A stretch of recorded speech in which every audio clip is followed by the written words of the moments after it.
Orlando, conta pra gente qual que é o sabor da coluna de hoje?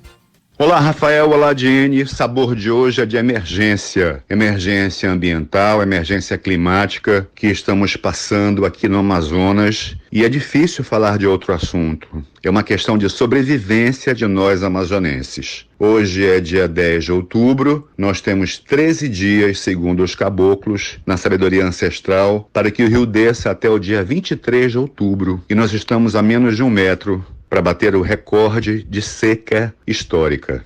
Pior do que isso, nós temos uma previsão já feita por instituições científicas que falam que a estiagem, a ausência de chuvas no Amazonas, poderá durar até o mês de dezembro, o que pode provocar com que os rios não voltem ao tamanho normal, ao volume de água normal que eles têm no período. Por quê? Porque secou demais e porque talvez encha de menos. A não ser que nós tenhamos chuvas drásticas a partir de janeiro. Nós já temos aí cidades inteiras isoladas, muito isoladas, comunidades ribeirinhas que não tem como se chegar, porque só se chega via fluvial e não existe essa via fluvial hoje. Se caminha sobre o rio, a gente tem visto aí imagens aterrorizantes, por exemplo, do Lago de Tefé totalmente seco, do Igarapé, aqui do Tarumanzinho, do Tarumã, muito seco. Então são questões que haverão de ser pensadas com uma certa urgência. Nós temos também outras questões sobre crimes ambientais na Amazônia que não podem ser esquecidas. Nós iniciamos o ano com aquela trágica notícia do genocídio Yanomami e talvez tenhamos que nos perguntar para onde foram aqueles garimpeiros, porque tem muita coisa alterada no Amazonas. Recentemente, há 2 semanas, a Federal e a Polícia Civil,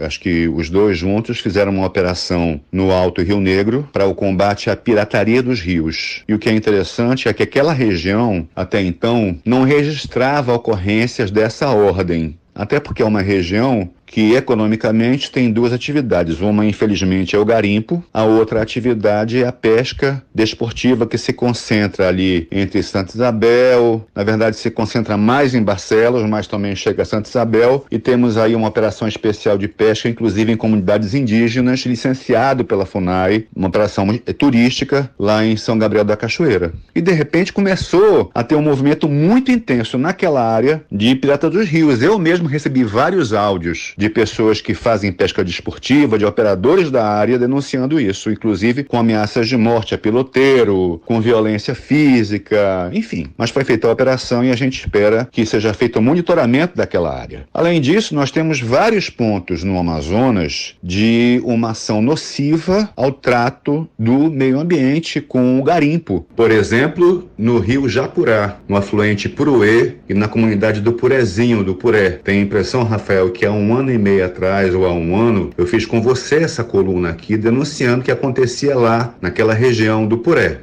onde existem mais de 300 balsas de garimpo numa região muito pequena. Aí, há 2 semanas também, uma pessoa, um amigo meu com quem eu sempre saio de carro para trabalhar, me colocou no game um garoto de 27 anos que tem uma balsa com draga no Puré. E aí, olhando para o garoto, assim, que a gente, na verdade, a intenção era entrevistá-lo um pouco, né, para saber desse movimento. Olha para o garoto e você vê que ele não tem herança de pai e mãe, não é alguém que tem muito dinheiro de herança e que também não tem crédito em banco. Mas conversando com ele, ele disse, olha, eu tenho uma balsa de draga no Puré. Aí eu perguntei, isso significa dizer R$1 milhão? Ele disse, nada, parceiro, ei, minha balsa é para 10 pessoas, R$1,5 milhão.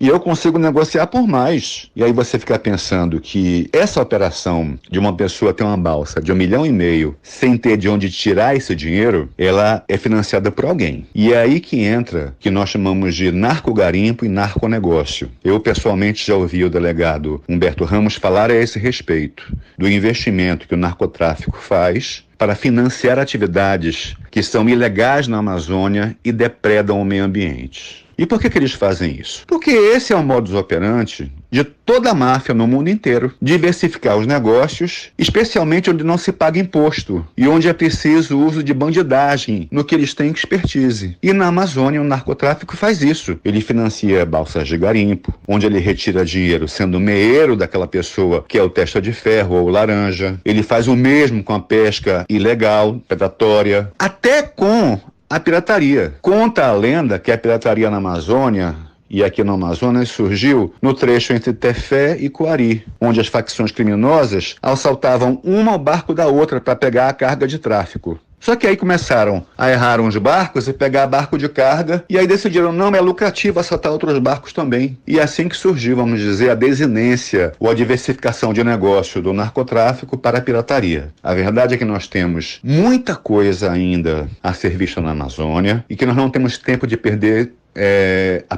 com besteira. Eu tenho visto que uma parte das pessoas tem crucificado em muito a Marina Silva.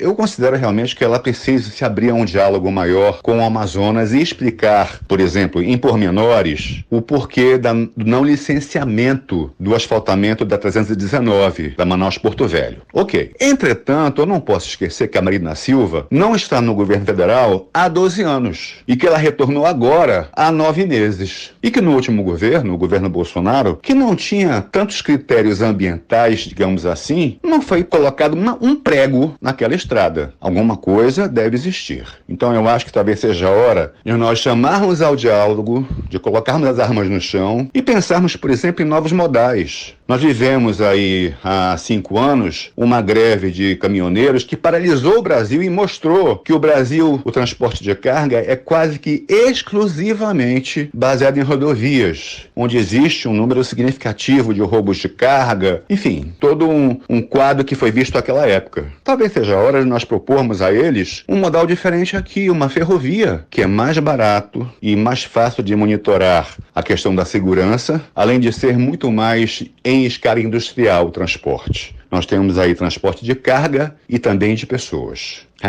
#pensa é a hora de ser proativo, mas de maneira profissional, para resolver, não apenas para falar. Rafael e Jenny, não tem música hoje, não tem poesia, tem tristeza pela nossa gente, tem fumaça, tem rio seco, tem bicho morrendo, tem gente passando fome e isolada. Uma semana de promessas de soluções pra gente. Bom dia.